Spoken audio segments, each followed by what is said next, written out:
Si tú eres fanático de las historias de terror y te gustan todos esos temas relacionados con lo paranormal, tengo una historia que te va a encantar. Y esta es la historia del Hospital de los Fantasmas. Resulta que hace muchos años ocurrió una catástrofe en la Ciudad de México y el Estado de México. En 1985 hubo un terremoto que devastó gran parte de la ciudad, afectó a muchísimas familias y hubo muchas personas afectadas. Hay una persona que en ese tiempo vivía en el Estado de México y estaba ya muy cerca de dar a luz. Vivió el terremoto estando ahí.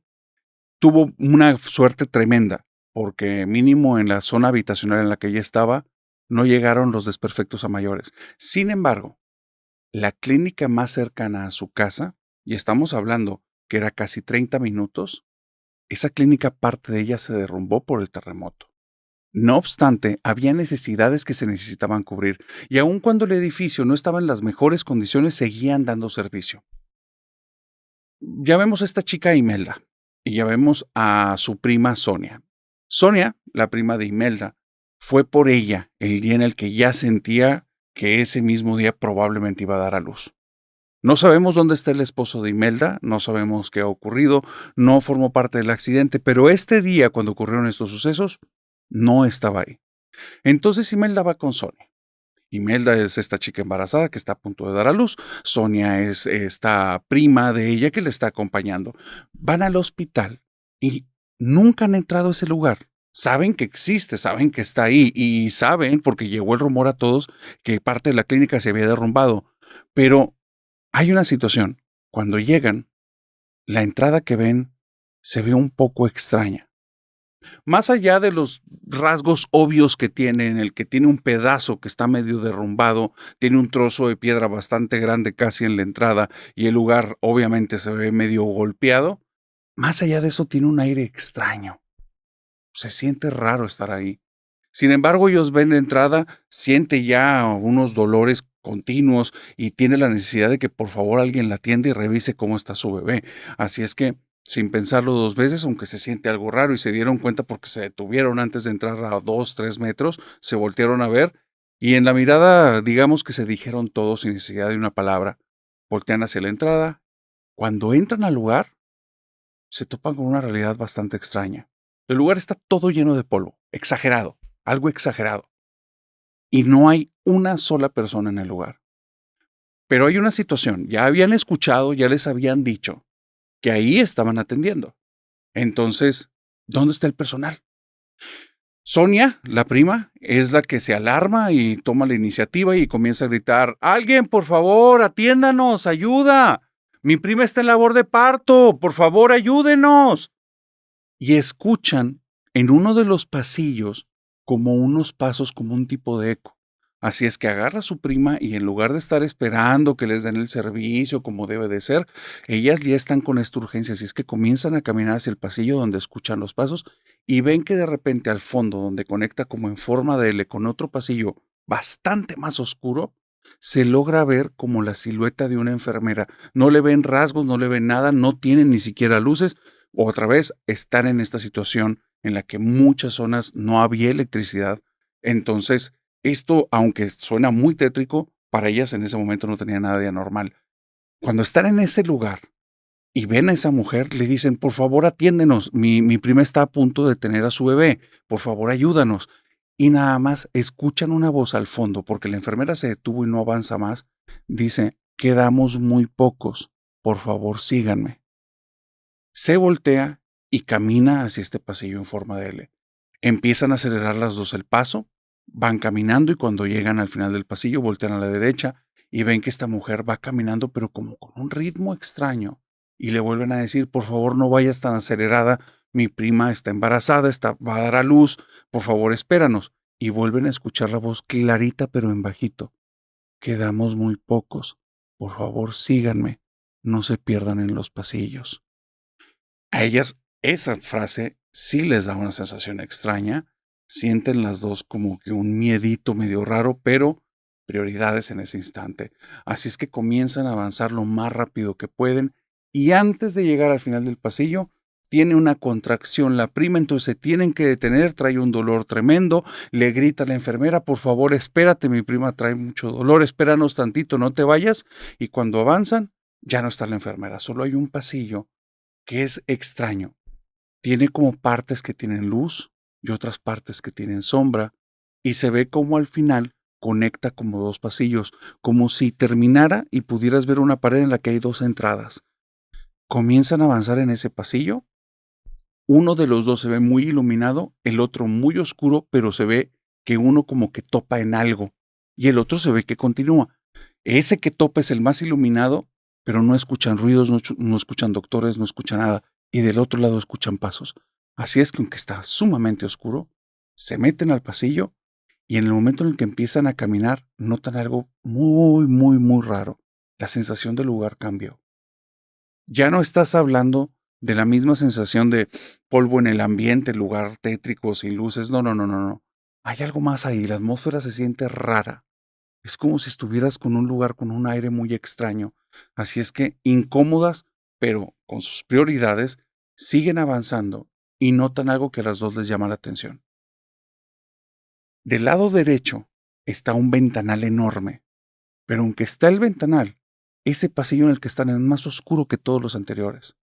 Y ese ventanal que se ve hacia afuera, o sea, les llegan a pensar que tal vez tiene algún tipo de polarizado especial que no conocen, porque no entra nada de luz.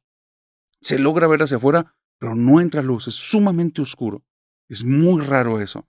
Siguen avanzando, se sienten muy incómodas y cada paso que dan, cada vez la sensación del ambiente extraño, de una sensación como si estuviera algo ahí, como si no deberían de estar en ese lugar. Es algo difícil como de traducir, pero hay una sensación ya desagradable y ellas siguen avanzando cada vez más lento y de repente ven del lado izquierdo, antes de donde termina el pasillo, que hay una puerta abierta.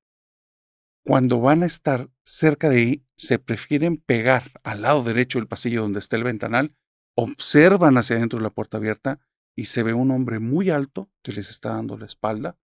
Trae algún tipo de bata o gabardina porque es absolutamente oscuro, es un lugar muy oscuro sin luces, pero se ve esa sombra ahí de esa persona. Y cuando van a caminar para pedirle alguna información o que los ayude, sienten como la mano de un niño las agarra cada una de sus manos, pero no es algo que les da miedo. Es una sensación cálida, una sensación agradable. Es como si eso que necesitaban, paz, se los estuviera transmitiendo esa manita de niño. Y cuando voltean, cada uno a su lado tiene un niño distinto. La chica que está embarazada tiene un niño pequeñito, un angelito de 8 o 10 años, el cabello oscuro, la tez perlada, los ojos muy bonitos, y cuando la ve nada más le sonríe y no dice nada. La prima tiene una chica de unos 14 años, con el cabello, no rubio, un castaño, pero un castaño clarito, la piel también un poquito perlada, tal vez estos dos niños son hermanos, porque sí tienen ciertos rasgos parecidos, y viene vestida como muy mona, muy bonita, muy arreglada, y la ve y la niña le hace, y el niño también, les hacen el signo como no hablen, que no los escuche, y empiezan a caminar por el pasillo y les empiezan a hablar en voz bajita y la niña le dice, no hablen con él y si les habla, no le contesten. Ellas, hay algo raro. La paz que les da la niña hacen que no cuestionen nada. Las señoras, las dos nada más voltean diciendo que sí. Les dicen, nosotros las vamos a ayudar. No se deben de perder en estos pasillos. Vengan con nosotros. Y entonces el niño por primera vez voltea y le dice, vas a tener un niño muy bonito. Y siguen caminando. Y ellas no se cuestionan nada de esto, simplemente lo siguen. Y les dicen, nosotros venimos aquí porque unos familiares terminaron muy heridos por el terremoto, pero varias personas se han estado perdiendo en los pasillos del hospital y los estamos ayudando. Y siguen caminando. Quieren preguntarles cosas, pero es como si algo emanaran estos niños que impide que ellas puedan expresar todo. Pero vuelvo a decir, no es algo tétrico, no es algo aterrador, al contrario, es como si estuvieran en una burbuja protegidas y seguras. Entonces, aunque no salen las palabras, aunque hay ideas en la cabeza, ellas siguen este recorrido. Es raro, porque ambas van a tener la misma sensación. Sienten como si esa última parte del trayecto estuvieran flotando. como si no estuvieran caminando del todo, como si fuera algo tan suave, tan agradable, que simplemente fluyera. Las contracciones habían parado, el dolor ya no estaba, el caminar que podían tener era bastante normal, y de repente los niños se detienen y les dicen: sigan caminando hasta esa puerta, ahí hay un guardia, cuidado porque se asusta fácil y no las espera. Pasen por ahí, nosotros tenemos que ir a ayudar porque acaban de entrar otras personas y se pueden perder. Ellas no preguntan nada, siguen caminando. Cuando abren la puerta, un guardia tira un grito, voltea a verlas y dice: ¿qué hacen aquí? ¿Cómo se metieron por acá? Y entonces, antes de seguir esa conversación, la prima le dice: mi prima está en labor de parto, por favor ayúdenla. Las contracciones regresan al instante. Este hombre empieza a gritar: por favor, emergencia, alguien ayude, va por una enfermera, la enfermera se encarga y en 2, 3, 5 minutos, movilizando a 2, 3 personas, llevan ya una camilla y llevan a esta mujer a la labor de parto y todo perfectamente. La prima es la que se queda ahí en la sala. Y la prima, al quedarse en la sala, platica con el guardia y le dice: oye, ¿por qué te asustas tanto? Y pues, si las puertas estaban abiertas y venimos a este lugar, es obvio que la gente va a entrar. Y dice: es que ustedes son las terceras personas que entran por ahí. ¿Cómo lo hicieron para entrar? Y dice: cómo lo hicimos para entrar? Por la otra puerta. Dice: la otra puerta está cerrada, yo la cerré en la mañana, yo fui y puse unas cadenas. Dice: no, no, no, te equivocas. O sea, cuando llegamos había una puerta abierta, nos atendió una enfermera. Y si tú también viste a la enfermera. Y entonces cuando describen el uniforme, un uniforme blanco, una falda larga, dice: ve a las enfermeras de aquí, ¿cuál ves con ese uniforme?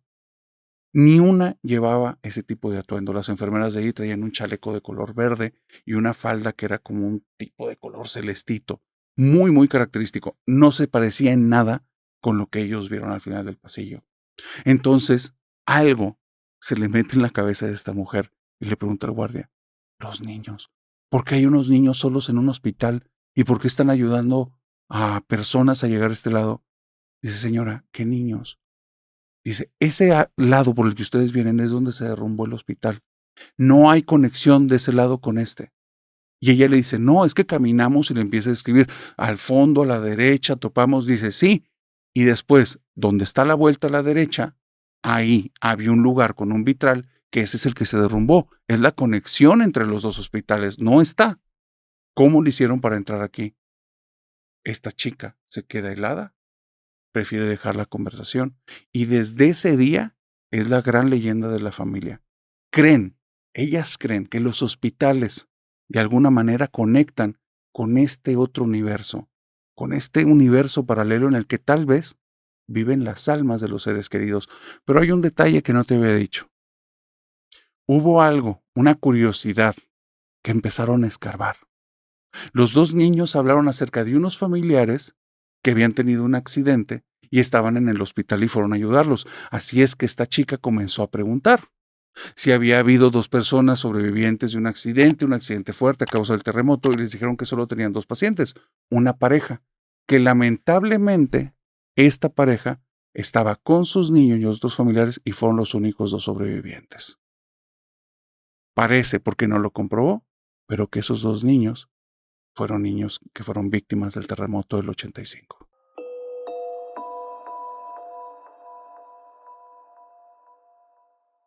No importa qué tan bueno seas y qué tanta buena suerte hayas tenido, siempre cuídate de las envidias. Te voy a contar la historia de Oralia. Oralia es una chica que me dice: narrador, yo tuve una gran bendición, algo enorme en mi vida, que fueron mis abuelos, 2 personas de las cuales aprendí muchísimo, 2 personas de un corazón enorme. Dice: mis abuelos eran de esas personas de las que no vuelves a encontrar otras de ese tipo en la vida. Mi abuelo era un tipo muy trabajador, él se crió en una familia de campesinos, después empezó a tener negocios y le fue muy, muy bien. Dice: pero era un tipo sumamente humilde. Era una persona, era un ángel. Esa persona de los que no hay manera en la que te pueda caer mal. Servicial, amable, atento. Y sí, mi abuela era el angelote que la acompañaba, porque mi abuela siempre tenía una sonrisa para compartir. Todo el tiempo veía de qué manera la fortuna que les había llegado podían repartirla con amistades, con vecinos, con personas que estuvieran en circunstancias distintas, digamos, menor suerte o con situaciones más difíciles. Mi abuela siempre estaba al pendiente. En muchas ocasiones, gente cercana llegaba y les pedía o favores o dinero o cosas. Nunca les decían que no. Siempre en la medida de lo posible había algo que podían compartir, había algo que podían dar. Por eso, nunca entendieron quién les quería hacer brujería. Yo me quedé una temporada con ellos, mis abuelos, cuando ya habían generado y amasado cierta fortuna, aunque los negocios seguían, tenían una casa, entre comillas, de campo. Era una casa que formaba parte de una comunidad, una casa bastante grande, porque era un terreno que tenía la casa en donde tenían cosas del negocio, la casa en la que vivían ellos y aparte una zona de gallineros. Entonces estás hablando de un terreno enorme. Tenían muchos gallineros, muchas gallinas, ellos también aprendían, estamos hablando de una historia de hace mucho tiempo, entonces vendían huevo, hubo un tiempo en el que tenían leche bronca y bueno, cosas de aquel tiempo. El punto es que en esta casa, en ese lugar, yo me quedé durante una temporada. Resulta que es en esa temporada cuando les empezaron a hacer brujería. Los primeros días que me quedo ahí es un lugar bonito, no lujoso, es bastante rústico, pero muy agradable, muy espacioso. Mi abuela bien linda me dejaba estar por todas partes. Sabía que era una niña curiosa, sabía que me gustaba andar de allí para allá, entrar en las habitaciones que no conocía, y ella me permitía todo. Sabía que estábamos en un lugar totalmente seguro. En esa comunidad nunca había habido un crimen, no había robos, no había gente extraña. Todos se conocían. Vuelvo a decir, por eso nunca supieron quién les hizo brujería. Porque cuando estaba en ese lugar, yo salía de la casa y entraba como si no hubiera problema. Y de repente, esa temporada que me quedé, comenzaron en las mañanas a aparecer gallinas muertas en la entrada de la casa. A las gallinas les faltaba la parte superior que va arriba del cuello. Y estaban ahí, gallinas negras. No eran las de mi abuela todas eran blancas. El problema es que las gallinas a veces aparecían envueltas en hilos rojos, a veces aparecían debajo de bultos de tierra que les arrojaban, y en 2, 3 ocasiones yo estoy segura que las vi como todas llenas de gusanos, pero la noche anterior no había nada, y siempre en el mismo lugar. No sé qué otras cosas encontró mi abuela, porque llegó un momento en el que me dijo, ya mejor no salgas, antes de que salgas avísame, y yo te acompaño. Algo encontró, porque poco a poco fue prohibiéndome ciertas cosas de la casa. Me empezó a decir como, oye, voy a cerrar las ventanas y les voy a poner cortinas, por favor no te estés asomando. Si alguien llega y toca, por favor no le abras. Y me empezó a dar ese tipo de cosas que se me hacía extraño. Eso me empezó a estresar mucho. Yo cuando era niña no te conocía ni esa palabra. Lo que sabía es que estaba enojada y molesta porque no me dejaban hacer lo que yo quería y en ese lugar yo hacía lo que yo quería. Pero entonces, una noche, entendí por qué me estaba haciendo esas restricciones. Una noche nos fuimos a dormir como cualquier día. Pero bueno, ese día sí había pasado algo. Ese día, en el transcurso del día, mi abuela me hizo tantas restricciones que ahora entiendo que era por mi bienestar, pero en ese tiempo no lo entendí, que me enojé. Y me enojé mucho.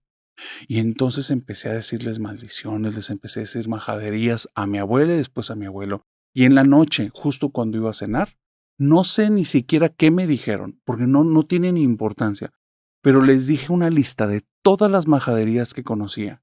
Dice, la cara de mi abuela primero fue molestia y después se fue a tristeza y decepción. Nunca voy a olvidar ese rostro. Dice, yo me fui enojadísima, me fui corriendo a mi cuarto como una niña chiflada, cerré la puerta de golpe y me quedé acostada en la cama y me quedé dormida. Mi abuela ni siquiera hizo intento por entrar, se quedó un rato esperando fuera de la puerta, no tocó ni siquiera, respetó mi espacio y se fue a dormir. En la madrugada comienzo a escuchar ruidos afuera de la casa que vienen desde la entrada principal y después escucho a uno de los perros ladrando. Me levanto por curiosa, voy con mis abuelos y cuando voy con mis abuelos no se despiertan, ellos tenían el sueño muy ligero, pero están profundamente dormidos. Muevo a mi abuela y le digo, abuela, los perritos están ladrando. Mi abuela no se inmuta, sigue dormida, se me hace muy extraño. Comienza a ladrar otro perro, después lo sigue otro. Mi abuela tenía cerca de 10 o 12 perros, todos al mismo tiempo estaban ladrando.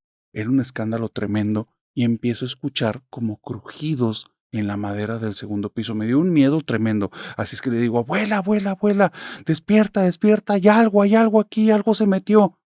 Mi abuela y mi abuelo no se despertaron. No sé qué me pasó, porque lo que hice después de eso no debí haberlo hecho, no tiene sentido. Yo creo que era porque era niña o tal vez por algo más. Pero como si entrara en un trance, con mucha seguridad, me di la vuelta, comencé a caminar, me fui por el pasillo principal, llegué a la puerta y la abrí, y lo que vi justo afuera de la casa era esa parte que les faltaba a las gallinas, todas puestas una al lado del otro. Pero había algo que en ese momento debió haberme dado el miedo de mi vida, pero no fue así. Los ojos de las gallinas brillaban. Eran unos ojos rojos, muy, muy, muy brillantes. Me les quedé viendo como hipnotizada. No noté en ese momento que adelante de mí estaban todos los perros en fila, con la cola entre las patas, temblando, viendo también hacia adelante.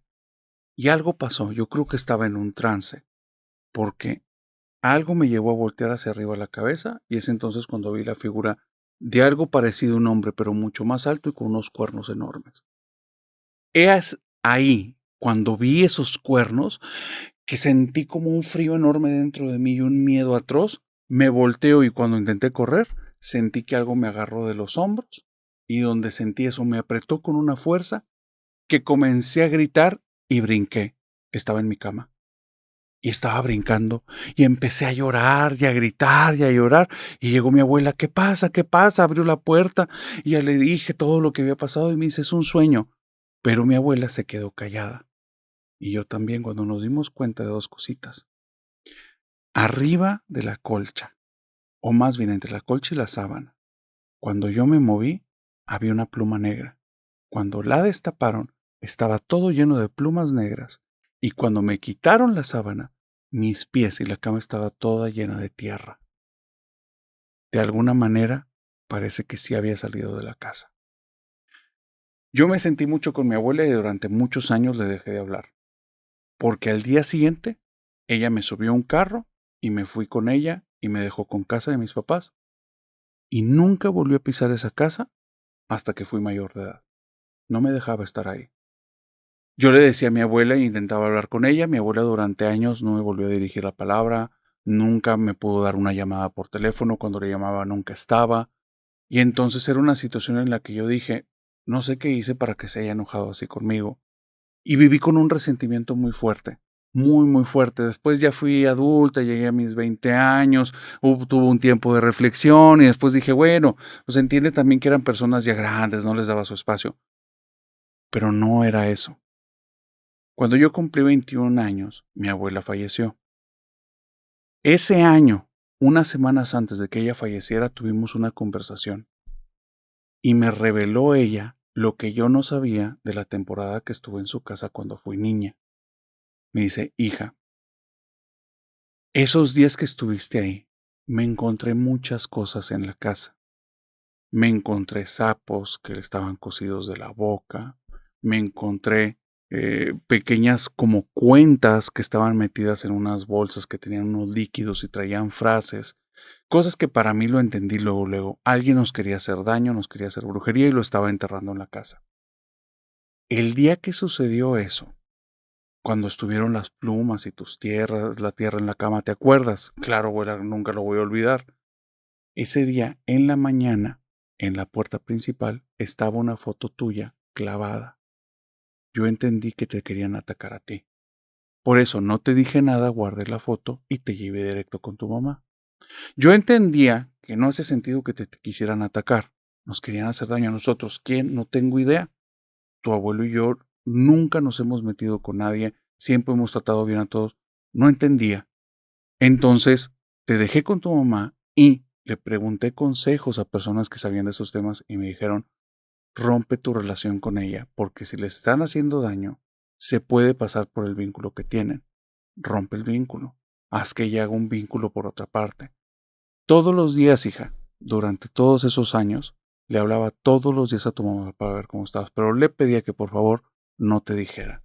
Y se estaba siempre en nuestras oraciones, y tal vez tú no sabes, pero sí nos estaban atacando con brujería, porque al año siguiente de tu visita, tu abuelo contrajo una enfermedad que nunca descubrieron qué era, y fue por lo que falleció. Dice, después de eso, dejaron de aparecer las gallinas, dejaron de entrar cosas en la casa, y entendí que al que querían atacar por alguna razón que al día de hoy no sé cuál fue, era tu abuelo.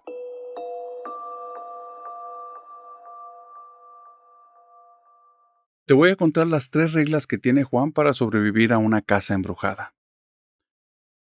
Juan, la primera situación que vivió en la casa de sus abuelos, que es una casa que al día de hoy todos saben que está embrujada, la vivió cuando él estaba en el baño. Él estando en el baño, estaba cepillándose los dientes, estaba terminando de arreglarse para dormir cuando le tocaron la puerta.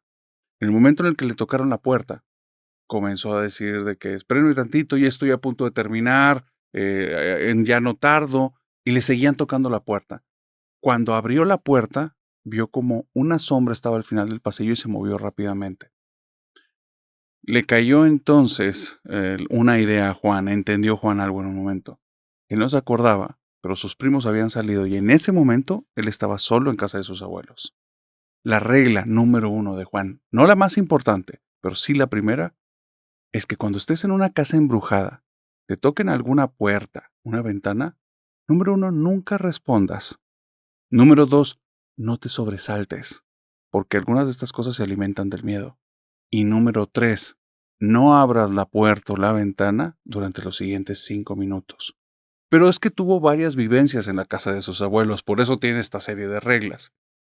La segunda cosa que le tocó vivir de formas repetidas y que fue algo muy aterrador, es que él se iba a dormir. Se acostaba en la cama, se tapaba y siempre dormía con la puerta cerrada, costumbre que tiene desde muy pequeño. O sea, aunque era la casa de sus abuelos, la puerta la cerraba y recuerda que un día, cuando él era adolescente, estaba en la casa de sus abuelos, estaba acostado, tapado hasta arriba y escucha como se abre la puerta de la recámara, vienen unos pasos, alguien se sienta justo en los pies de la cama y entonces la voz de su mamá le habla y le dice, ¿sigues dormido? Y él le dice muy molesto, ¿para qué me vienes a despertar? Claro que estoy dormido. ¿Qué quieres? ¿Qué se ocupa? Y entonces hay otra idea que le viene a su cabeza. Juan para entonces ya entendió un juego que tiene en la casa. Y es que te muestra cosas que no deben de estar ahí. La idea de su cabeza es, me vine a quedar aquí porque mis papás están fuera de la ciudad. Cuando abre los ojos, voltea y la habitación está vacía, pero la puerta está abierta. Cuando ha platicado con sus primos, resulta que no es el único que ha estado viviendo estas situaciones, por eso estableció la regla número 2. Si se abre una puerta de la habitación, si tú estás dormido y te empiezan a molestar, si tú estando en un lugar que sabes que estás solo escuchas una voz, número 1, no inicies una conversación. 2, no les des más miedo. Estas cosas a veces se alimentan del miedo. Y 3, bajo ninguna circunstancia abras los ojos. Parece que lo que quieren es que te lleves una pésima sorpresa, pero la regla importante, la regla que para él es la regla de oro, es la número 3. La regla número 3 es muy simple. Nunca lleves a un extraño a una casa embrujada, porque se va a transformar en su alimento y todo se va a activar. Y es que él no conocía esta regla, nadie se la había dicho, él la tuvo que descubrir. La descubrió cada vez que tuvo una pareja, porque cada pareja que llegó a estar con él en ese lugar se llevó un susto tremendo. La primera novia, cuando estaba con él, estaban en la sala, había familiares en el lugar, pero Juan tuvo que ir al baño. Cuando tuvo que ir al baño, regresó a la sala estaba vacía, y entonces tenía en su celular varios mensajes que decía, no me habías dicho que en esta casa pasan cosas, y entonces hasta el día siguiente pudo hablar con ella. Resulta que mientras ella la estaba esperando ahí, comenzaron a parpadear las luces, y dentro del apagón que había en la sala, logró ver la silueta de una mujer que se manifestaba enfrente de ella. Salió corriendo del lugar, obviamente. La segunda novia es la que se llevó, digamos, la sorpresa más fuerte. Estando en la sala, escucha a Juan, que viene a hablarle y decirle algo, inicia ya una conversación, y parece que ella no conocía las reglas de Juan, porque cuando voltea, ahí no hay nada. Juan estaba en el segundo piso, se estaba cambiando, y cuando bajó 5 minutos después, esta chica estaba helada. Nunca quiso volver a estar en ese lugar. Pero la tercera novia es en la que le ayudó, digamos, a desarrollar bien estas reglas por lo que le pasó. Ella, la primera vez que fue, ya Juan era un adulto, estaban los dos con planes de tener ya una relación formal, y ella fue junto con él a quedarse a dormir a la casa de sus abuelos. Iban a pasar un fin de semana junto con toda su familia. En el momento en el que ella se va a vestir para alguna cena familiar, entra al baño y de repente ve que en el baño, aun cuando la puerta está totalmente cerrada, empieza a salir una sombra como de un hombre, de la nada, como si traspasara una pared, y esta sombra empieza a acercarse junto al espejo que es la puerta del baño y está como viéndola, digamos, con un tono no agradable. Ella se cubre, grita y la sombra se desvanece frente a sus ojos. Desde ahí Juan entendió que parece que las personas nuevas que llegan a estos lugares embrujados, a veces por el miedo, los alimentan.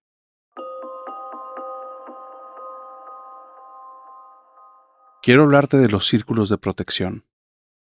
Ingrid es una chica que su tierna infancia no la recuerda con gusto. Lamentablemente, sus primeros años de vida, ella los tiene como muy enfocados en que vivió cosas muy desastrosas. No tiene recuerdos bonitos de su infancia, prefiere no hablar de eso, pero al conocer el podcast y conocer las historias que contamos, decidió compartirnos cosas que ella vivió en ese tiempo. Ella tenía, digamos, cierta sensibilidad de la cual nadie era consciente. Su familia es una familia cristiana, muy apegada a su religión, al punto en el que son un poquito como rígidos con ciertas creencias. Eso hacía que lo que ella estaba viviendo en la casa no lo vieran bien y se transformara en un problema. Ingrid tiene vivencias muy raras desde que tiene 6 años. Recuerda que a los 6 años un día se va a dormir y al estar dormida tiene un sueño muy real donde su mamá, estando haciendo alguna actividad, se lastima fuertemente un brazo. Se levanta llorando porque ve a su mamá lastimada en el sueño, pero es algo tan real, que cuando está llorando y la ve, le dice, mamá, te lastimaste mucho el brazo. Y la mamá le dice, no, es una pesadilla. No es una pesadilla, mamá, te lastimaste mucho el brazo. Y ella la vio con una blusa específica. Una blusa que su mamá no tenía. Esa ropa no estaba en su guardarropa. Pero más o menos como 2 meses después, la mamá llega un día y dice, mira lo que me compré. Y traía justamente la blusa del sueño. Ingrid sabía lo que iba a pasar. Al día siguiente, la mamá, en un accidente laboral, se quiebra el brazo. La mamá no se acuerda de ese sueño, fue una pesadilla para ella, pero Ingrid lo tiene marcadísimo. Ella siente que lo provocó, ella se siente culpable. Entonces para ella es horrible tener este tipo de sueños porque en 2 o 3 días, después de la situación de su mamá, tiene otro sueño, un sueño que la deja marcada por muchos años. Es un sueño muy caótico. Ella está viendo algo que ni siquiera es algo real, algo que puede ser, pero la sensación de realidad es absoluta. En su sueño, ella está en un salón de clases que no conoce, con un montón de niños que nunca ha visto, y de repente todos salen como en estampida por una puerta y unos maestros les empiezan a indicar por dónde ir, y ellos llegan como un puente mal hecho de madera, y cuando van corriendo, un compañero que es bastante más alto y robusto, al pisar, rompe uno de los tablones, el pie entra en la madera y se lastima muchísimo esa pierna. El niño, los gritos que tiene, el dolor que muestra en su rostro, son imágenes que para ella va a ser una pesadilla tremenda. Cuando se levanta al día siguiente, está ahí hecho un mar de lágrimas, le está diciendo a su mamá acerca de que hay un niño que no conoce que se lastimó, que se rompió el pie, y la mamá le dice, pues es una pesadilla, hija, no es una pesadilla, mamá. Y dice, bueno, ¿quién es el niño? No lo conozco. ¿Ves? Es una pesadilla, es tu imaginación. Algo que Ingrid no sabía, y tampoco la mamá, es que su papá acababa de recibir una promoción y en sus planes estaba mudarse de casa y eso implicaba mudarse de escuela. Cuando llega a la nueva escuela y ve el salón de clases que le toca, es el salón del sueño y reconoce el niño lastimado al instante. Al día siguiente hay un tipo de simulacro por situaciones de incendio o de terremoto, no sé, algo que estaban como implementando en la escuela. Y es ahí cuando con unos puentes hechizos de madera, cosas que no estaban tan bien hechas, van corriendo como en estampida, ella se empieza a hacer para atrás porque cuando ve a este muchacho sabe lo que va a pasar, se rompe el tablón y efectivamente igual que en el sueño. ella lo ve caer de dolor y cuando eso, ella se siente mal. Vuelvo a decir, cuando ella tenía estos sueños, nadie le había explicado lo que estaba viviendo. Para ella estaba provocando esas situaciones. Ese día se deprimió, se sintió completamente vulnerable, estaba hecho un mar de lágrimas, se sentía incomprendida, se sentía la extraña y se sentía una mala persona. Sentía que ella estaba haciendo daño a las personas que estaban a su alrededor. Probablemente son todos estos factores, que se haya sentido vulnerable, que se haya sentido mala, que ese día haya traído un desgaste emocional tremendo, lo que provocó la pesadilla, que realmente ahí fue el inicio. Cuando ella ese día se sentía tan mal, los papás ya no sabían qué hacer con ella. Por más que intentaban platicar con ella y tranquilizarla, de un momento a otro regresaba el llanto, de un momento a otro ella se veía mal. Y es entonces cuando deciden llevarla con su abuela. Su abuela y ella tenían una buena relación y cada vez que se veían ella de cierta manera se tranquilizaba, había un nivel de confianza muy profundo, le contaba todo, iban a su casa. Cuando llegan a la casa de la abuela, Ingrid se siente bien, se siente tranquila, pero siente algo raro en el lugar. Hay algo extraño en el ambiente, no sabe decir exactamente qué es, apenas es una niña, pero decide que se va a quedar a dormir independientemente de lo que siente. Mínimo al estar ahí con su abuela es como un bálsamo, es una tranquilidad, y se quedan ahí. Esa noche es donde inician las verdaderas pesadillas de Ingrid. Pesadillas que ya no son del mundo de los sueños, son pesadillas del mundo real. Algo despertó ella, algo tenía ella o algo atrajo a ella, porque esa noche, justo en la habitación, comenzó a escuchar un gruñido que poco a poco se va haciendo cada vez más real y más grande. Primero parecía que era un sueño, después lo escucha en la habitación y ve cómo del closet en el que está en ese cuarto de visitas, con el closet con la puerta cerrada, está traspasándolo un perro oscuro, enorme de ojos rojos. Enorme. No es un perro normal, es algo bastante, bastante más grande, pero con la forma como de un perro. Cuando lo ve ella, comienza a gritar como loca porque se siente que esa cosa la va a devorar, la va a atacar. Sale corriendo al cuarto de su abuela, entra al cuarto de su abuela y la abuela le dice, ¿qué pasa? Es que hay un perro grande y los abuelos se paran, no escuchan ningún gruñido y ella dice, no lo escuchan y ella lo sigue escuchando y cuando llegan al cuarto el perro está ahí, los está viendo, pero no lo notan, ella lo sigue viendo. Y desde ahí ella entendió, así lo entendió ella, que ella tenía algo que estaba mal, que los demás no lo tenían y no lo iban a entender.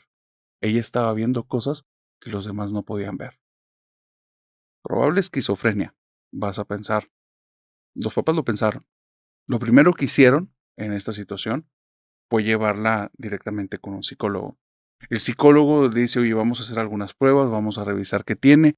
Y al revisar que no tiene episodios recurrentes y solo fue ese episodio con ese perro, comienza a revisar como el historial, qué es lo que ha pasado los últimos meses y todo, y se dan cuenta que ella tenía un grupo de amigos, que ella estaba en una escuela desde hace años, y sin que nadie le avisara, le habían hecho el cambio hace un par de meses.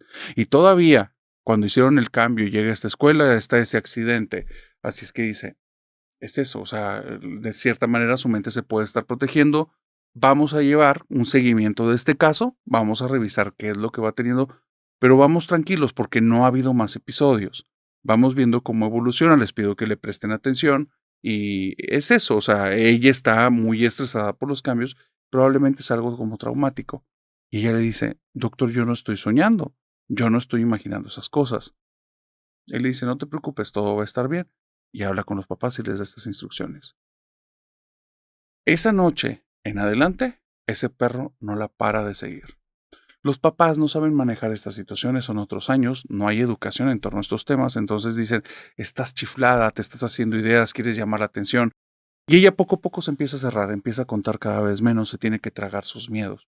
Pero hay un día que lo recuerda con mucha amargura, porque ese día es el día en el que le creyeron y fue de la manera más atroz. Y es que ese perro que la venía siguiendo desde casa de sus abuelos, que hay un detalle, es que ella no sabía que en la casa de sus abuelos estaba pegado a un cementerio. Parece que esa cosa podía ser algo que andaba rondando ese lugar.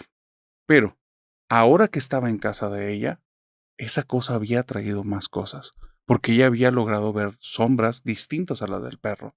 Había visto sombras pequeñas que se asomaban debajo de la cama, en ocasiones veía personas pasar por el vidrio de su habitación, y en su habitación solo está el patio y no hay ninguna entrada si no entras primero a la casa. Sabía que no era nadie de la familia y bueno, un sinfín de pequeñas cosas que fueron pasando en la casa que para ella era horrible.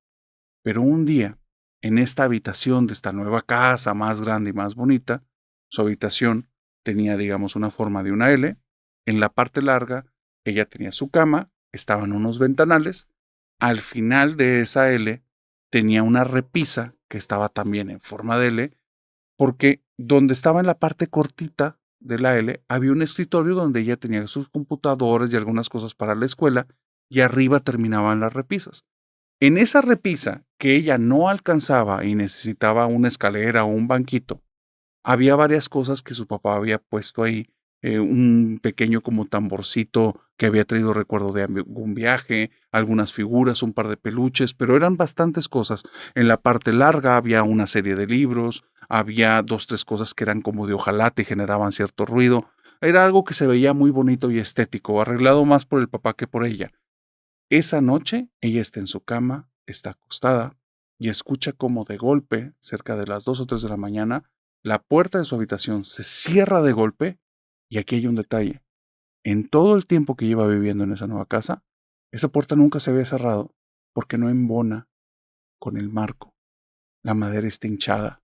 Por más que la han empujado o estirado, no la cierran.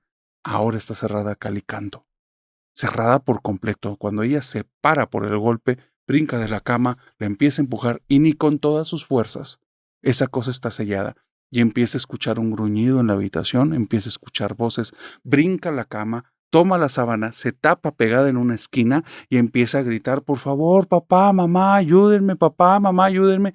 La cama empieza a vibrar, ella ya no sabe qué hacer, está fuera totalmente de su control y empieza a escuchar cómo de cosa en cosa que tiene arriba de las repisas empiezan a caerse.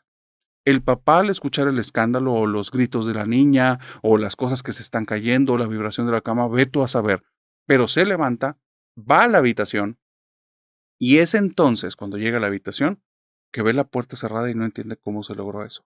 Y le dice, ábreme, ¿cómo cerraste la puerta? Y ella nada más está diciendo, auxilio, por favor, ayúdenme. Y mientras está gritando eso, ayúdenme, ayúdenme, suenan los golpes de esas cosas. El papá, al escuchar ese escándalo, cree que la niña está en algún tipo de ataque psicótico.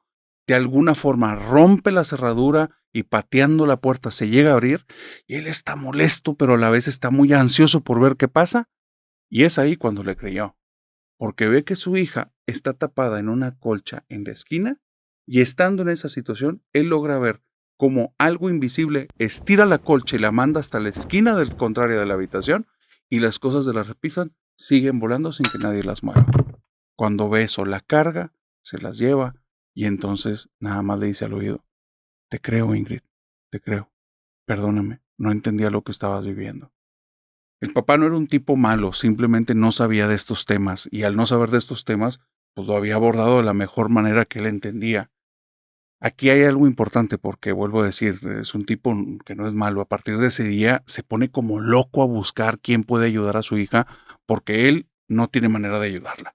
El psicólogo no va a tener forma de ayudarla. Acaba de ver que hay cosas que se mueven en su casa y le están persiguiendo a ella y son cosas que no se ven. Así es que el señor se topa con alguien, algún recomendado, que donde le explica las situaciones le dice, su círculo está abierto, tenemos que enseñar a que lo cierre. Y él dice, ¿qué es eso? Tráeme a tu niña, ella va a entender. Dice Ingrid que lo único que recuerda de toda esa plática fue un ejercicio, el ejercicio de hacer su círculo de protección, cerrar su círculo.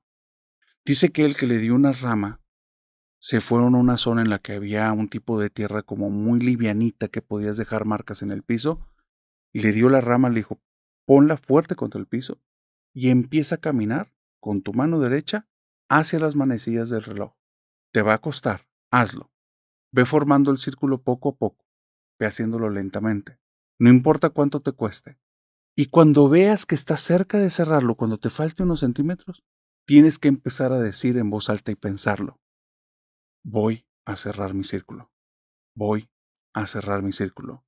Estoy cerrando mi círculo. Este círculo está cerrado. Y conclúyelo.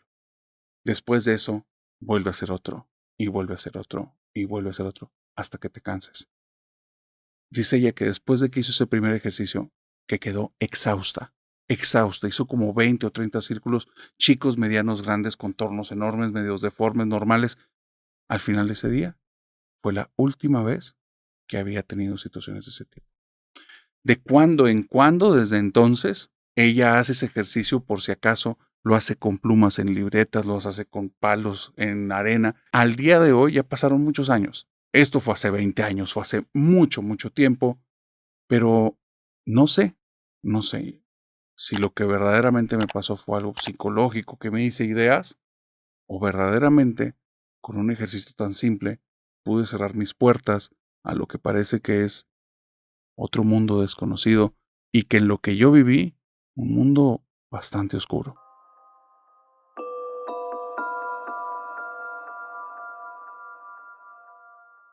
Quiero contarte una de las historias más aterradoras y extrañas que he escuchado en este canal. Voy a hablarte acerca de la aterradora casa de Sebastián. Pero primero necesito hablarte de Joel. Joel tiene una familia que está conformada por papá, mamá y una hermana. Esta familia está viviendo unas circunstancias muy difíciles. Donde estaban viviendo, entraron en una situación media difícil, rentaban esta casa, pero los que eran los dueños entraron como en un conflicto de intereses con algún familiar y por una situación de un litigio, de unas cuestiones legales, tuvieron que abandonarla prácticamente de un día para otro si no querían entrar ya como que con problemas con la ley. Ellos no habían hecho nada malo, simplemente les tocó estar en medio de ahí de un campo de batalla de intereses familiares. Eso los llevó a que no tuvieran mucho tiempo para elegir casas, prácticamente tuvieron un día.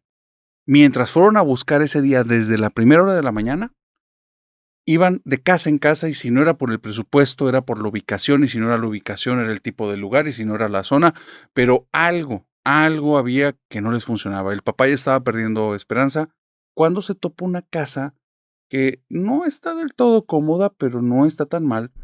Es una casa dúplex, una casa que hicieron una división entre la primera y segunda planta, le dieron una entrada independiente al segundo piso. En la planta de abajo vive un pastor con su familia y este pastor, un líder de algún tipo de iglesia y religión que nunca supieron exactamente de cuál era, parece un tipo muy buena onda, muy cálido, cercano, todo bien. El dueño no es él también está rentando. El dueño de la propiedad les muestra el lugar y cuando les muestra el lugar les gusta y dice Joel, hubo algo raro. Yo entré y desde que sentí dos cosas, un frío bien desagradable y una sensación de certeza de que aquí nos vamos a quedar a vivir. Ese fue el lugar que mi papá dijo que sí.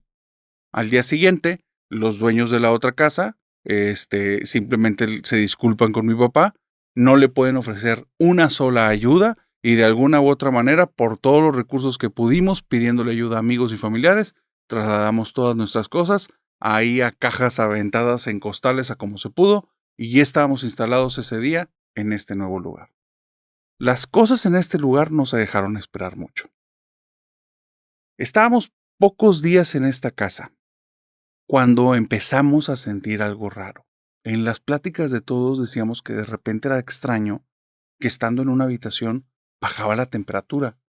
Dice, para que te des una idea, en la ciudad que yo vivo, la temperatura así normal son 30 grados y prácticamente esto dura todo el año. Oye, hacía un frío que terminábamos con suéter, que terminábamos con cosas afelpadas, con cobijas gruesas, que era, esto lo utilizamos solo en una temporada muy corta de invierno. ¿Qué es esto?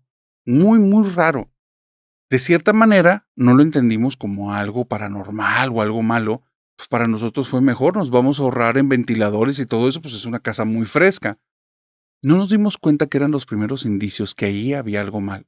No sabíamos qué, pero allí había algo mal. Cuando fue Año Nuevo, a los pocos meses de estar viviendo, fue cuando ocurrió el inicio de los sucesos que nos llevó a salirnos de ese lugar. Estábamos justo arreglando la casa para la visita de año cuando yo escucho que hay movimiento en el cuarto de mi hermana.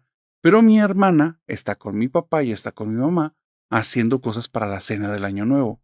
Se me hace muy extraño, nadie reacciona a eso y escucho movimiento. Entonces al escuchar movimiento dije, no vaya a ser que se haya metido algún animal, que hayamos dejado una ventana abierta o peor, un ladrón.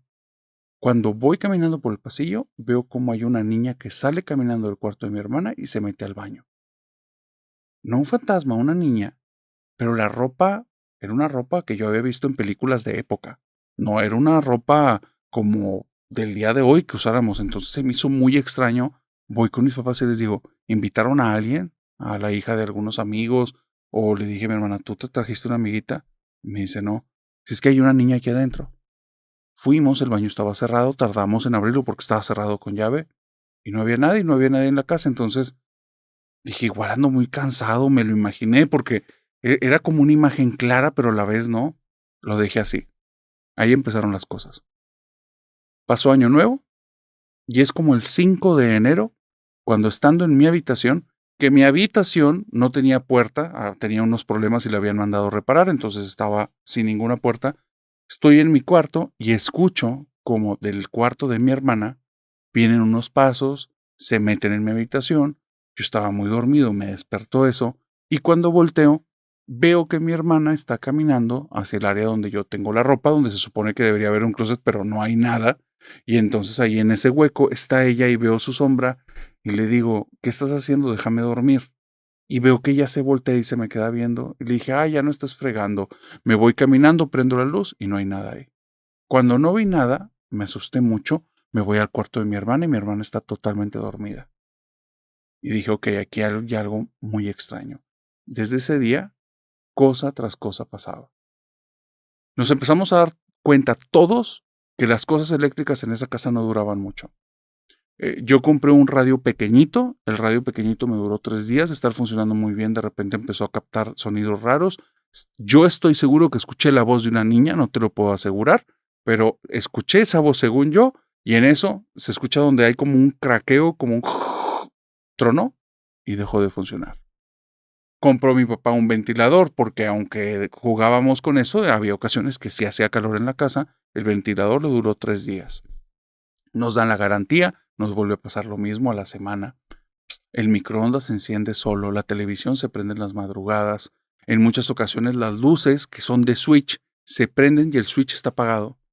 Y entonces regresamos, lo ponemos y es ahí cuando mi papá dice, hay pésima instalación eléctrica. Ese es todo el problema. Entonces no tenemos dinero ahorita para ponerlo, pero vamos a hacer un cambio más a futuro. Déjame hablar con el rentero. Se lo trae un día y están discutiendo diciendo el rentero, pues espérate, nadie que haya venido aquí en ningún momento me ha dicho que ha habido problemas de ese tipo. Entonces son cosas que te estás inventando. Y en ese momento, como si la casa nos escuchara, todo funcionó perfectamente bien. Y el rentero nos dice así como, no, ustedes no me estén pidiendo cosas que se inventen. O sea, no está pasando nada de eso. Dice, hay cosas que yo me di cuenta y tal vez mi familia no. Pero en esa casa, cuando llovía, siempre se metía el agua. Pero hay algo que ellos no notaban. Las ventanas, yo les ponía cosas que absorbiera el agua y estaban en el piso, como si alguien las quitara. El agua entraba y hacía algo que yo nunca lo he visto en ninguna parte más que en ese lugar. En la habitación por la que yo veía que entraba normalmente todo el agua era la habitación de la televisión. Entraba por la pared, bajaba y, como si alguien dirigiera las gotas o el chorrito de agua, lo dividía y se iba por todo el perímetro. Llegaba a las esquinas, empezaba a recorrer el otro espacio de la casa, las paredes, pero no se salía de esa línea. Inclusive, a veces llegó a entrar chorros de agua, chorros. No se salían del perímetro, como si hubiera un tipo de presa invisible. No mojaba el resto de la habitación. Llegaban hasta la puerta y empezaban a salir así, como si fuera un tipo de río que estuviera marcado que hubiera que ir por ahí. Los días de lluvia era donde pasaban más cosas. Mis papás empezaron a tener como situaciones raras en la casa. Dicen que en varias ocasiones cuando se estaban bañando están seguros que vieron a un niño allí afuera del baño. Ahí es donde yo ya les dije, es la niña que yo vi. Es la niña que yo vi en Año Nuevo y que ya después ya les dije que se me ha aparecido en el cuarto varias veces. Nadie me creía. Se trajeron a un pastor de la iglesia a la que ellos iban, viene a la casa, empieza a rezar, empieza a echar bendición y parece que eso molestó a la casa porque la niña no volvió a aparecer. En lugar de eso, se escuchaban crujidos. Se escuchaba como si fuera un adulto o alguien muy pesado caminando por ahí porque se escuchaba el piso donde iba crujiendo, pero al ritmo de pasos. Nunca vimos nada, pero ya era una sensación incómoda. Dice, mi papá llegó un momento en el que, aunque no nos dijo por qué, ella se quería ir de ahí. Yo estoy seguro que vivió algo cuando estaba solo, pero no nos dijo. Entonces, no sé qué fue. Pero un día platicó con nosotros y nos dijo, a ver, ¿se quieren ir de aquí? Mi hermana, al instante, por favor, yo ya me quiero ir. Y entonces dije, ¿por qué? Y resulta que la niña sí se le estaba pareciendo también a ella. La había visto debajo de la cama, la había visto arriba de la cama junto con ella cuando abría los ojos en la madrugada. Y entonces no les quería decir a los demás porque ella me echaba mucha bulla, se burlaba de mí porque yo hablaba de ese tema. Mi hermana era una niña de 9 años, entonces lo manejó así, todo mal. Bueno, el punto es que cuando dijo que si nos íbamos todos dijimos que sí. Y le pidió a mi abuelo que si se quedaba a dormir con nosotros esa noche para el día siguiente ayudarnos a sacar todo de la casa. Esa noche que se quedó mi abuelo, yo creo que ahí es donde Sebastián se hizo presente. Así hicimos nombrar al fantasma que vivía en este lugar. Porque mientras yo estaba viendo televisión, mi mamá estaba en la cocina y mi abuelo estaba en su cuarto, yo al ver la televisión veo un parpadeo de luces, entonces decido que la voy a quitar porque si la echo a perder, después el dueño de la casa no las va a querer cobrar y donde la voy a desconectar. Quito el cable, la televisión sigue prendida, se me hace lo más extraño, volteo y hay un sujeto encorvado, totalmente blanco y está caminando de extremo a extremo como si no le interesara que hubiera una pared ahí. La atraviesa y al instante escucho que mi mamá grita. Voy corriendo detrás de ella, yo me había quedado congelado por esto que estaba viendo, y me dice que acaba de ver a algo blanco que se metió y cruzó por la pared. Mi abuelo sale de la habitación, viene pálido, y dijo que hace como 5 minutos vi algo blanco que venía desde el fondo y fue pasando que parece en habitación en habitación. Esa cosa de ahí la llamamos Sebastián y se transformó en el chiste. Y le decíamos, Sebastián, mañana nos vamos de tu casa, déjanos en paz. Déjanos dormir. Esta es tu casa, ya no vamos a hacer nada, no te vamos a molestar. Así es que ya nos vamos de la casa de Sebastián. Pero hubo una situación. El día que nos íbamos, el pastor vino a platicar con nosotros y nos contó una pequeña historia que hubiera sido un buen detalle que nos hubiera dicho al inicio. Resulta que este pastor, el primer lugar que había rentado era la parte de arriba. Cuando estaba ahí, empezó a escuchar los pasos de una niña, pero él se dio cuenta, por lo que él sabía, que no era una niña, que estaba tomando la forma de una niña, que era algo más oscuro. Así es que se puso a hacer una liberación, un exorcismo, algo así. No sé qué tan bueno, qué tan malo sea, y vuelvo a decir, ni siquiera sé de qué religión es esta persona. Pero no lo hizo bien, porque dice que las cosas empeoraron tanto que mejor habló con el rentero y le dijo que mejor le rentaba en la parte de abajo. Cuando vio que íbamos a rentar, él no quiso entrar en problemas con el rentero y nos dejó estar ahí. Entonces, ya ahora que nos íbamos, nos contó esa historia y dice el buen Joel, hubiera sido bueno que nos hubiera pedido mínimo una disculpa.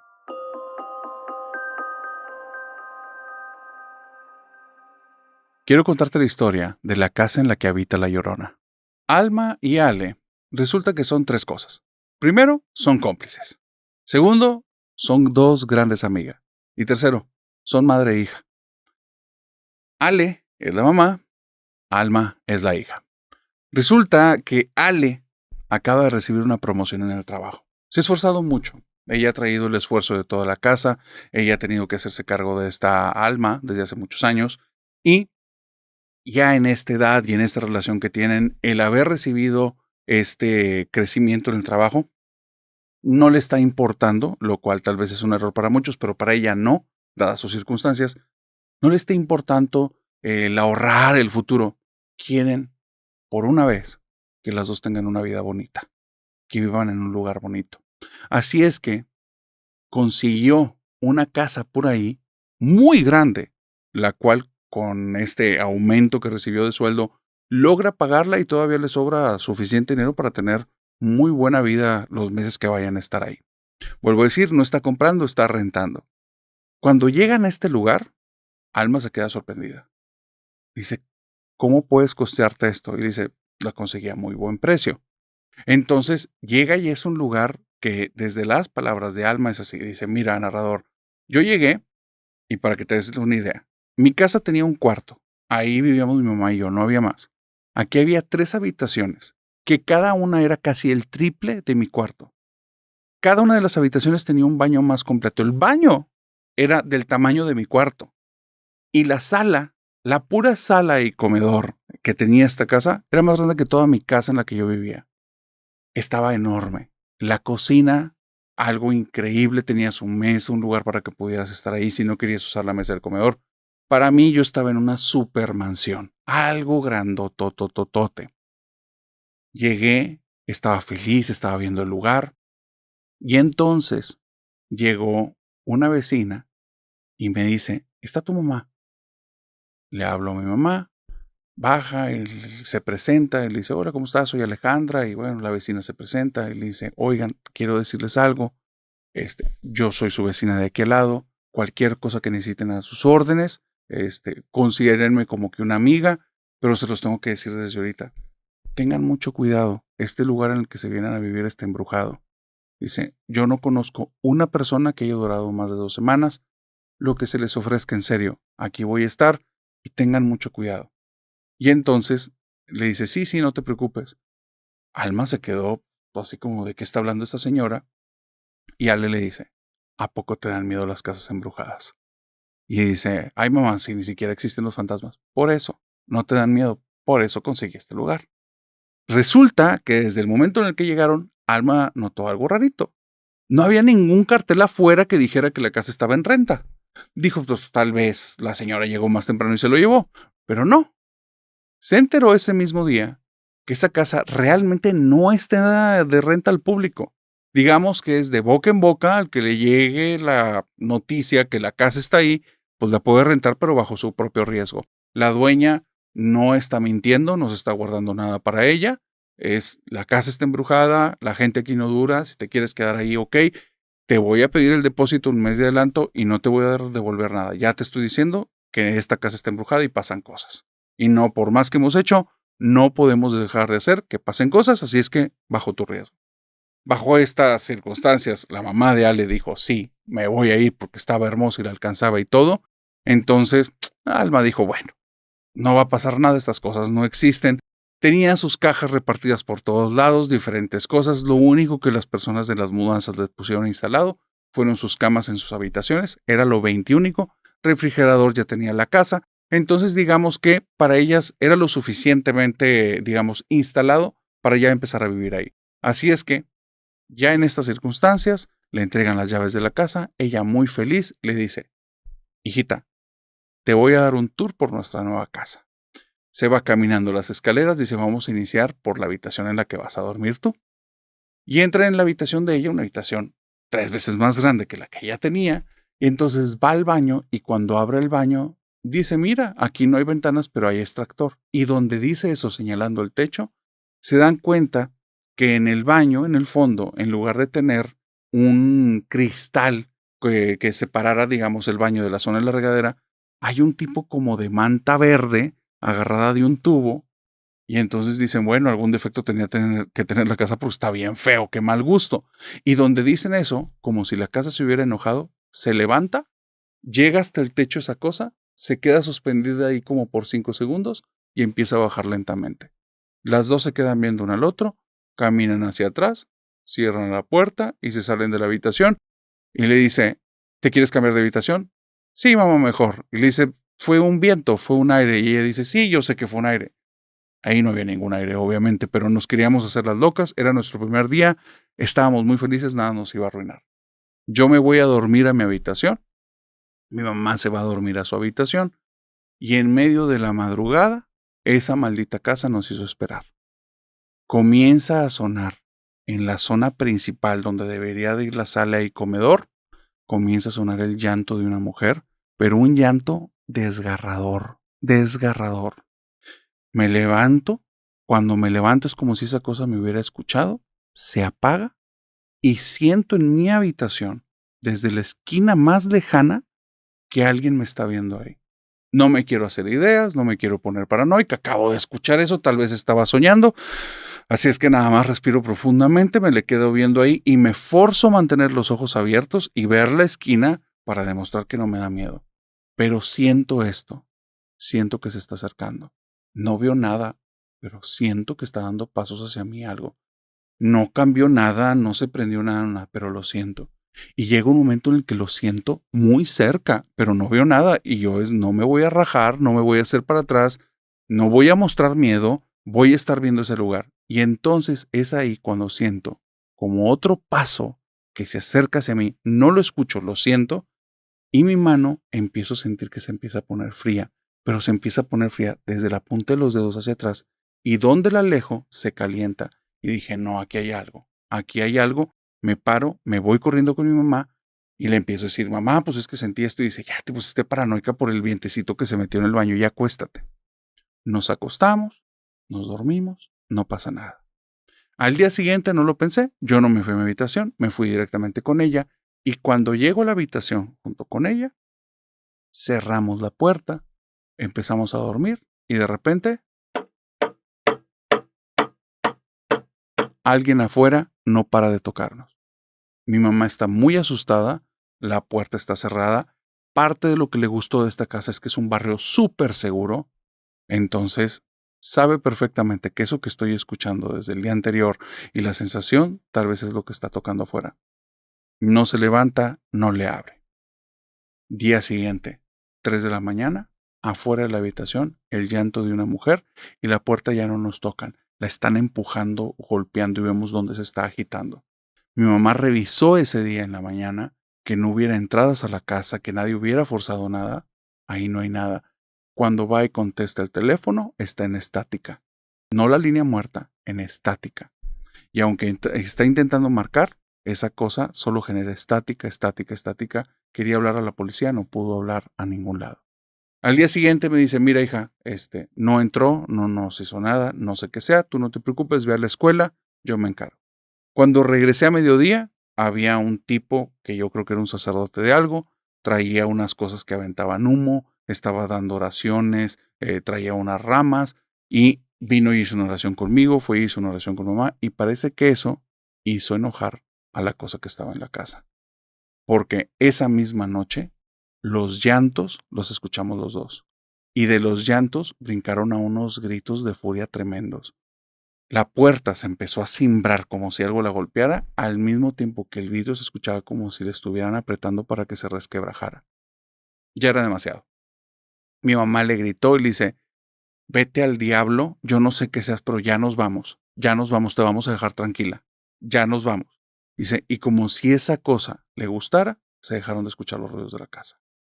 Habló con mi abuelito, le pidió a mi abuelito y a mi tío que nos acompañaran una noche, especialmente porque no nos íbamos a poder mudar, entonces nada más que estuvieran ahí porque realmente estaban pasando cosas en la casa, y les dijo desde el principio de que, oigan, yo sé que ustedes no creen en fantasmas, pero durmámonos juntos, esta casa sí pasan cosas, y mi tío y mi abuelo le dijeron, como no seas ridícula, por favor. Se fueron a una habitación aparte, a las 3 de la mañana venían corriendo para acá, cerraron la puerta, y nos estaban contando que escucharon primero los llantos de una mujer en la planta de abajo, creían que era mamá jugándole una broma, entonces bajaron, vieron a una mujer de blanco con el cabello negro y cuando ellos como que se le quedaron viendo y le dijeron, Ale, esta cosa volteó hacia ellos y empezó a correr detrás de ellos y se dieron cuenta que no era Ale por el tono de piel que era absolutamente blanco, palidísimo. Suben las escaleras corriendo cuando llegan a la habitación y en eso terminan la historia y el llanto suena dentro de la habitación. No había ya nada que hablar. Mi mamá, a primera hora de la mañana, le habla a la rentera y le dice, mira, quédate con lo de la renta, pero por favor, no tengo dinero, ayúdame con la mudanza, no me puedo quedar un día más aquí. Dice, sí, mira, yo tampoco, la idea es hacerle daño a nadie, yo ya había separado una cantidad porque sabía que eso iba a pasar. Traen unos camiones de mudanza, están subiendo las cosas, ya no hay nada más que hablar al respecto de esta casa, todos se quieren olvidar de eso. Y me dice Alma, pero te digo algo, narrador. Yo estaba detrás de todos. Yo quería estar lejos ya de ese maldito lugar. Dice, por eso estaba afuera, pero entre el camión de la mudanza y la casa. Y resulta que escucho a la señora, ya cuando todos habían abandonado la casa, empezar a gritar. Ya me tienes harta, ya me tienes harta. No dejas que nadie viva aquí. Entiende que esta casa ya no te pertenece. Esta casa ahora es mía y te vas a fregar. Y cerró la puerta. Dice, ¿qué historia tiene esa casa? ¿Con quién estaba hablando? ¿Quién es esa mujer que vio mi tío y mi abuelo? Yo no sé. Pero para mí, esa es la casa de la Llorona.